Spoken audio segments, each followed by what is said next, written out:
Hey everybody, welcome back to the channel Master Trades. இந்த வீடியோவில் நாம பார்க்க போகிறது என்னன்னா எதனால ஸ்டாக் மார்க்கெட்டில் 90% ஆஃப் த ட்ரேடர்ஸ் மணியை லாஸ் பண்ணுறாங்க அப்படிங்கிறத பற்றி தான் பார்க்க போகிறோம்.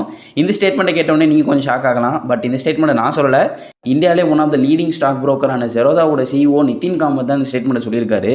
பட் இதை பற்றி நீங்கள் கவலைப்படாதீங்க. நீங்கள் எப்படி அந்த டாப் 10 சக்ஸஸ்ஃபுல் ட்ரேடர்ஸில் ஒருத்தர் ஆகிறது அப்படிங்கிறத பற்றி தான் இந்த வீடியோவில் சொல்லியிருக்கேன். ஸோ இந்த வீடியோவை ஸ்கிப் பண்ணாமல் ஃபுல்லாக பாருங்கள். அண்ட் நம்ம பார்த்தீங்கன்னா இன்ட்ராடே அண்ட் ஸ்விங் ட்ரேடிங்காக ஒரு ஃபுல் ஃப்ளெஜ்ட் கோர்ஸ் ஒன்று லான்ச் பண்ணியிருக்கோம். நீங்கள் சப்போஸ் நிஃப்டி அண்ட் பேங்க் நிஃப்டியில் ஆப்ஷன் ட்ரேடிங் பண்ணுறவங்க ஆர் ஈவன் ஸ்டாக்ஸில் வந்து ஆப்ஷன் ட்ரேடிங் பண்ணுறீங்க அப்படின்னா உங்களுக்கு இந்த கோர்ஸ் ரொம்பவே யூஸ்ஃபுல்லாக இருக்கும். மறக்காமல் அங்கே ஜாயின் பண்ணிக்கோங்க. அதுக்கான காண்டாக்ட் நம்பர் வந்துட்டு கீழே டிஸ்கிரிப்ஷனில் இருக்குது. அதுக்கு முன்னாடி இந்த சேனலுக்கு நீங்கள் புதுசாக இருந்தீங்க அப்படின்னா இந்த channel full and full trading and இன்வெஸ்ட்மெண்ட்டை பற்றினது தான். இதில் நீங்கள் இன்ட்ரெஸ்ட்டாக இருந்தீங்க அப்படின்னா மறக்காம சப்ஸ்கிரைப் பண்ணிடுங்க. அப்படியே பக்கத்தில் இருக்க பெல் ஐக்கானை கிளிக் பண்ணிடுங்க. அப்படியே உங்களோட ட்ரேடிங் கம்யூனிட்டியில் உள்ள ஃப்ரெண்ட்ஸ் அண்ட் ஃபேமிலிஸ்க்கு இந்த வீடியோ ஷேர் பண்ணிடுங்க. வாங்க வீடியோக்குள்ளே போயிடலாம்.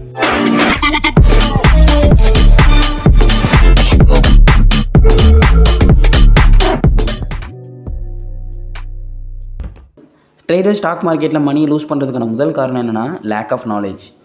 அவங்கள்ட்ட ஒரு ப்ராப்பரான ஸ்ட்ராட்டஜியே இருக்காது. சும்மா ரேண்டமாக பை அண்ட் செல் பண்ணுவாங்க. அதாவது பை பண்ண வேண்டியதில் போய் செல் பண்ணுவாங்க, செல் பண்ண வேண்டியதில் போய் பை பண்ணுவாங்க. நீங்கள் அந்த மாதிரி ரேண்டமாக பை அண்ட் செல் பண்ணீங்க அப்படின்னா கண்டிப்பாக அந்த லாங் ரனில் உங்களால் ப்ராஃபிட்ஸ் பண்ண முடியாது. ஸ்டாக் மார்க்கெட்லேருந்து கண்டிப்பாக உங்களுக்குன்னு ஒரு ஸ்ட்ராட்டஜி இருக்கணும், உங்களுக்குன்னு ஒரு பிளான் இருக்கணும்.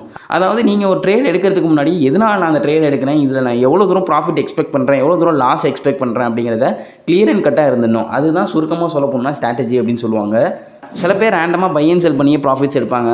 அது பேர் பிகினர்ஸ் லக்குன்னு சொல்லுவாங்க. கண்ணாப்புறான் பை அண்ட் செல் பண்ணுவாங்க. எடுத்தவொடனே நல்லா ப்ராஃபிட்ஸ் வரும். பட் ஒரு ட்ரேடில் மொத்தமாக நீங்கள் எடுத்த ப்ராஃபிட்ஸ் எல்லாமே காலியாகி உங்களை லாஸில் கொண்டாந்து விட்டுரும். நீங்கள் இந்த மாதிரி ரேண்டமாக பை அண்ட் செல் பண்ணுறதுக்கு பதிலாக ஏதாச்சும் ஒரு சாப்டர், ஃபார் எக்ஸாம்பிள் கேண்டில் ஸ்டிக்ஸாக இருக்கட்டும், இல்லை வந்து ஃபிபனாக்கியாக இருக்கட்டும், ஹார்மோனிக்ஸ் பேட்டர்ன்ஸ், இல்லை சார்ட் பேட்டர்ன்ஸ், எதாவது வேணாலும் இருக்கட்டும், ஏதாச்சும் ஒரு இதில் நீங்கள் பர்ஃபெக்டாக மாஸ்டர் ஆனதுக்கப்புறம் அந்த ஒரு இதை வச்சு மட்டுமே ட்ரேட் பண்ணிங்கனாலே போதும். உங்களுக்கு பயங்கரமான ப்ராஃபிட்ஸ்லாம் அதுக்கப்புறம் பார்க்க ஆரம்பிப்பீங்க. ஸோ மை ஃபர்ஸ்ட் அட்வைஸ் வந்து பிளான் இல்லாமல் ஒரு ட்ரேட் எடுக்காதீங்க, ஒரு ஸ்ட்ராட்டஜி இல்லாமல் ஒரு ட்ரேட் எடுக்காதீங்க. இந்த மாதிரி ஸ்ட்ராட்டஜிஸ், இந்த மாதிரி கேண்டில் ஸ்டிக்ஸ் பேட்டர்ன்ஸ்லாம் நான் எங்கே போய் கற்றுக்கலாம் அப்படின்னு கேட்டிங்க அப்படின்னா இந்த சேனல்லே நான் அப்கமிங் வீடியோஸில் ஒன்று தெளிவாக சொல்கிறேன். அதுக்கு இந்த சேனலை மறக்காமல் சப்ஸ்கிரைப் பண்ணி வச்சுக்கோங்க. ரெண்டாவது காரணம் பார்த்தீங்கன்னா ஃபியரே நம்ம ரெண்டாக பிரிக்க முடியும். ஒன்று வந்து ஃபியர் ஆஃப் மிஸ்ஸிங் அவுட், இன்னொன்று வந்து ஃபியர் ஆஃப் லூசிங் மணி அப்படின்னு சொல்லுவாங்க. ஃபியர் ஆஃப் மிஸ்ஸிங் அவுட் அதாவது ஃபோமோ அப்படின்னு பார்த்தீங்கன்னா நீங்கள் வந்து ஒரு கரெக்டான ஸ்ட்ராட்டஜி வச்சுருப்பீங்க. அந்த ஸ்ட்ராட்டஜி படி உங்களுக்கு தெளிவாக தெரியும், நான் இங்கே வந்தால் தான் பை பண்ணுவேன். இப்போ ஃபார் எக்ஸாம்பிள் வந்து இப்போ ஓஎன்ஜிசியோட ஸ்டாக்ஸை நீங்கள் பை பண்ணணும் அப்படின்னு நினைக்கிறீங்க. ஓஎன்ஜிசியோட ஸ்டாக் பார்த்தீங்கன்னா 100 ரூபீஸில் இருக்குது. நீங்கள் 90க்கு வந்தால் பை பண்ணலாம் அப்படின்றீங்க, ரெடியாக இருக்கீங்க. இப்போ 100லேருந்து 97க்கு வருது, 96க்கு வருது, 95க்கு வருது, 95லேருந்து அப்படியே கொஞ்சம் தூரம் அப்படியே மேலே போய் 96ல் போய் நிற்கிது, அப்படியே 97 போகுது. அப்போ நீங்கள் பார்க்குறீங்க, ஒருவேளை இது இப்படியே மேலே போயிடுமோ, நான் அந்த மூமெண்ட்டை மிஸ் பண்ணிவிடணும் அப்படின்னு நினச்சி 97ல் போய் என்ட்ரி ஆகிடுவீங்க. ஆனால் உங்களோட ஆக்சுவல் என்ட்ரி எங்கே இருக்கணும் அப்படின்னு பார்த்தீங்கன்னா 90ல் இருக்கணும். இப்போ நீங்கள் ஸ்டாப் லாஸ் எங்கே போகணுன்னு பார்த்தீங்கன்னா நீங்கள் உங்களோட ஸ்ட்ராட்டஜி எங்கே சொல்லுதோ நீங்கள் அங்கே தான் ஸ்டாப் லாஸை போட்டாகணும். அதாவது 88, 87 அந்த ரேஞ்சுக்கிட்ட உங்களுக்கு ஸ்டாப் லாஸ் கொடுக்கும். நீங்கள் அங்கே தூக்கி ஸ்டாப் லாஸை போகணும். உங்களுக்கு டார்கெட் அந்த ஸ்ட்ராட்டஜி படி பார்த்தீங்கன்னா 100 ரூபீஸ், 101 அந்த மாதிரி தான் டார்கெட் இருக்கும். ஒரு 10 ரூபீஸ் டார்கெட்டுக்காக நீங்கள் 12 ரூபீஸ் கிட்ட லாஸ் பண்ணுற மாதிரி இருக்கும்.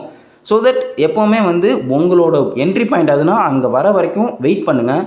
நீங்கள் அந்த ஸ்டாக்கை தேடிட்டு போகாதீங்க. ஸ்டாக் உங்களோட ப்ரைஸுக்கு வர வரைக்கும் நீங்கள் வெயிட் பண்ணுங்கள். இதை இங்கே நிறைய பேர் பண்ணுறதில்ல. இதுதான் ஒரு முக்கியமான காரணம் எதனால் ஸ்டாக் மார்க்கெட்டில் மணி லூஸ் பண்ணுறாங்க அப்படிங்கிறது. ரெண்டாவதாக பார்த்தீங்கன்னா ஃபியர் ஆஃப் லூசிங் மணி.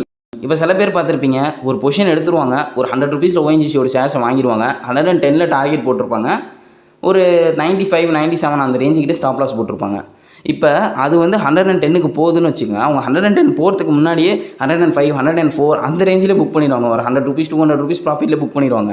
அதே ஸ்டாப் லாஸை பார்த்தீங்கன்னா அப்படி பண்ண மாட்டாங்க. அது பாட்டுக்கு இறங்கிக்கிட்டே இருக்கும். 90க்கு போவோம், 85க்கு போவோம், 80க்கு போவோம், அது வரைக்கும் வெயிட் பண்ணுவாங்க. லாஸை பார்த்தீங்கன்னா 2000, 3000 வரைக்கும் விடுவாங்க. ஏன்னா அந்த இடத்துல அவங்க ரெட்டில் காமிக்குது. சைக்காலஜிக்கலாக பார்த்தீங்கன்னா அவங்க மணியை இழக்க விரும்ப மாட்டாங்க. அதனால வந்து அந்த லாஸை விட்டு பார்த்து அது பெரிய லாஸில் போய் முடிஞ்சிடும். அதே அந்த டார்கெட்டை பார்த்தீங்கன்னா ப்ராஃபிட்டில் காமிச்சது லாஸில் போயிடுமோ அப்படிங்கிற பயத்தில் 103, 104 புக் பண்ண ட்ரை பண்ணுவாங்க. பட் ஆனால் அவங்களோட ஆக்சுவல் டார்கெட் வந்து 110ல் இருக்கும். ஸோ தட் அவங்க வந்து 3000, 4000 போக வேண்டிய ஷேர்ஸை சீக்கிரமாக வந்து 500, 600 ரூபீஸ் ப்ராஃபிட்ஸில் புக் பண்ணிடுவாங்க. அவங்களுக்கு அதிகமாக ப்ராஃபிட் வர வேண்டியதை அவங்களே கம்மி பண்ணி 100 ரூபீஸ்லேயோ 200 ரூபீஸ்லேயோ புக் பண்ணிடுறாங்க. இதுக்கான ஒரே சொல்யூஷன் பார்த்தீங்கன்னா உங்களோட டார்கெட்டுக்கும் உங்களோட ஸ்டாப் லாஸுக்கும் நீங்கள் எப்போவுமே ஸ்ட்ரிக்டாக இருக்கணும். நீங்கள் கண்டிப்பாக உங்களோட ஸ்டாப் லாஸையும் டார்கெட்டையும் மார்க்கெட் மூமெண்ட்டுக்கு ஏற்ற மாதிரி நீங்கள் அட்ஜஸ்ட் பண்ணணும். அட்ஜஸ்ட் பண்ணால் தான் உங்களால் சக்ஸஸ்ஃபுல் ட்ரேடராகவே ஆக முடியும். பட் அது நீங்கள் எப்படி அட்ஜஸ்ட் பண்ணணும் அப்படிங்கிறத கற்றுக்கிறதுக்கு கண்டிப்பாக இதை யாராலுமே சொல்லிக் கொடுக்க முடியாது. நீங்கள் உங்களோட ஓன் எக்ஸ்பீரியன்ஸ்லேருந்து மட்டும்தான் அதை கற்றுக்க முடியும். ஸோ தட் முடிஞ்ச அளவுக்கு இதை ப்ராக்டிஸ் பண்ணுங்கள், முடிஞ்ச அளவுக்கு ப்ராக்டிஸ் பண்ணுங்கள். இதுதான் ஃபியரை போக்குறதுக்கான ஒரே வழி. ட்ரேடர்ஸ் ஸ்டாக் மார்க்கெட் லூஸ் பண்ணுறதுக்கான 3வது ரீசன் பார்த்தீங்கன்னா லேக் ஆஃப் பேஷன்ஸ். சில ட்ரேடர்ஸ்லாம் பார்த்தீங்கன்னா சுத்தமாக பொறுமையே இருக்காது. இப்போ வாங்குவாங்க, அடுத்த 10 செகண்ட் 20 செகண்ட் ஒரு நிமிஷத்துக்குள்ள புக் பண்ணிட்டு வெளில வந்துருவாங்க. அதுக்கு பேர் ஸ்கேல்பிங் அப்படின்னு சொல்லுவாங்க. அதை நானும் பண்ணுவேன், நீங்களும் பண்ணுங்கள், தப்பு கிடையாது. பட் பிகினர்ஸ் இதை தயவு செஞ்சு அவாய்ட் பண்ணுங்கள். இதுக்கு உங்களுக்கு மார்க்கெட்டை பற்றின டீப் நாலேஜ் தேவைப்படும். அதை நீங்கள் எக்ஸ்பீரியன்ஸில் மட்டும் தான் கற்றுக்க முடியும். சப்போஸ் நீங்கள் 1 இயர் ஆர் 1.5 இயர்ஸ் எக்ஸ்பீரியன்ஸ் அப்படின்னா நீங்கள் தாராளமாக ஸ்கேல்பிங் ட்ரை பண்ணி பார்க்கலாம். பிகினர்ஸ் இன்ட்ராடே ட்ரேடிங் கூட பண்ணுங்கள். பட் ஸ்கேல்பிங் ட்ரேடிங் கொஞ்சம் உங்களுக்கு நாலேஜ் வேணும். நீங்கள் அந்த நாலேஜை கெயின் பண்ணிட்டீங்க அப்படின்னா நீங்கள் தாராளமாக ஸ்கேல்பிங் ட்ரேடிங் பண்ணலாம். சில பேர்லாம் பார்த்தீங்கன்னா சூப்பராக அனலைஸ் பண்ணுவாங்க, சூப்பராக ட்ரேட் எடுப்பாங்க. ஆனால் அவங்களோட அனலைசிஸை அவங்க நம்ப மாட்டாங்க. சப்போஸ் இது மேலே ஏறிடுச்சுன்னா என்ன பண்ணுறது, கீழே இறங்கிடுச்சுன்னா என்ன பண்ணுறது, அந்த மாதிரி ஒரு பயத்திலே இருப்பாங்க. அந்த பயத்தை நீங்கள் லைவ் ட்ரேடில் உட்காந்தா மட்டும்தான் உங்களால் போக்க முடியும். எனக்கும் இந்த பயம் இருந்துச்சு. நீங்கள் லைவ் ட்ரேடில் எவ்வளோக்கு எவ்வளோ உட்காரீங்களோ அவ்வளோக்கு அந்த பயம் கொஞ்சம் கொஞ்சமாக உங்கள்கிட்ட குறைஞ்சிக்கிட்டே வரும். ஸ்டாக் மார்க்கெட்டில் ட்ரேடர்ஸ் லூஸ் பண்ணுறதுக்கான 4th ரீசன் பார்த்தீங்கன்னா லேக் ஆஃப் கேபிட்டல். அவங்கள்ட்ட பார்த்தீங்கன்னா ஒரு 8,000 10,000 20,000 தான் இருக்கும். அந்த 20,000 வச்சுட்டு அவங்க ஆப்ஷன் பையிங் பண்ணுவாங்க. ஆப்ஷன் பையிங் பண்ணாலும் பரவாயில்ல, அதையும் ஸ்கேல்பிங்கில் பண்ணுவாங்க. அது ரொம்பவே கஷ்டம். ஈஸியாகவே வைப் அவுட் ஆகி மார்க்கெட்டை விட்டு வெளில போயிடுவாங்க. தயவு செஞ்சு நீங்கள் அந்த மாதிரி தப்பை மட்டும் பண்ணாதீங்க. நீங்கள் கம்மியான கேபிட்டல் லைக் 10,000 20,000 வச்சுருந்தீங்க அப்படின்னா தயவு செஞ்சு ஈக்விட்டி பக்கத்து போங்க. ஈக்விட்டியில் உங்களுக்கு ஓரளவு மினிமலான ப்ராஃபிட்ஸ் வரும். அந்த ப்ராஃபிட்ஸே உங்களுக்கு போதும். நீங்கள் அந்த ப்ராஃபிட்ஸை வச்சு ஓரளவு உங்களுக்கு கேபிட்டல் பில்ட் பண்ணிட்டு அதுக்கப்புறம் ஆப்ஷன் ட்ரேடிங்குள்ளே வாங்க, நல்லா ப்ராஃபிட்ஸ் பண்ண முடியும். பட் டேரெக்டாக ஒரு 10,000 20,000 கொண்டாந்து அப்படியே ஆப்ஷன்ஸ்குள்ளே போடாதீங்க. என்ன கேட்டிங்கன்னா ஆப்ஷன் ட்ரேடிங் நீங்கள் எப்போ பண்ணலாம் அப்படின்னா நீங்கள் மோர் தென் 50,000 மேலே உங்கள்கிட்ட கேபிட்டல் இருக்குது அப்படின்னா மட்டும்தான் நீங்கள் ஆப்ஷன் ட்ரேடிங்கே பண்ணணும். உங்களோட மொத்த கேபிட்டலே பார்த்தீங்கன்னா 8,000 10,000 தான் இருக்குது. பட் நான் ஸ்கேல்பிங் ட்ரேடிங் பண்ணுவேன் அப்படின்னீங்கன்னா கண்டிப்பாக பண்ண முடியும். பட் அதுக்கான நாலேஜ் உங்களுக்கு வேணும், டீப்பான நாலேஜ் வேணும். உங்களுக்கு அந்தளவுக்கு டீப்பான நாலேஜ் இல்லை அப்படின்னு நீங்கள் நினச்சிங்க அப்படின்னா நீங்கள் தயவு செஞ்சு இந்த ஸ்கேல்பிங் ட்ரேடிங்கை அவாய்ட் பண்ணிடலாம், எஸ்பெஷலி இன் ஆப்ஷன்ஸில். ட்ரேடர் ஸ்டாக் மார்க்கெட் லூஸ் பண்ணுறதுக்கான 5th காரணம் பார்த்தீங்கன்னா கிரீட் ஆஃப் மேக்கிங் மணி. சில பேர்லாம் பார்த்தீங்கன்னா நாளைக்கே பணம் வேணும், நாளானைக்கே பணம் வேணும் அப்படிம்பாங்க. இந்த மாதிரி தப்பெல்லாம் பண்ணுறவங்க பார்த்தீங்கன்னா மோஸ்ட்லி பிகினர்ஸாக தான் இருப்பாங்க. எக்ஸ்பீரியன்ஸ் ட்ரேடர்ஸ் இது அவங்களுக்கு தெளிவாக தெரியும். இந்த மாதிரி குவிக் பண்ணி பின்னாடியே அவங்க போக மாட்டாங்க. அவங்க மேக்ஸிமம் ஸ்விங் ட்ரேடிங் தான் ப்ரிஃபர் பண்ணுவாங்க.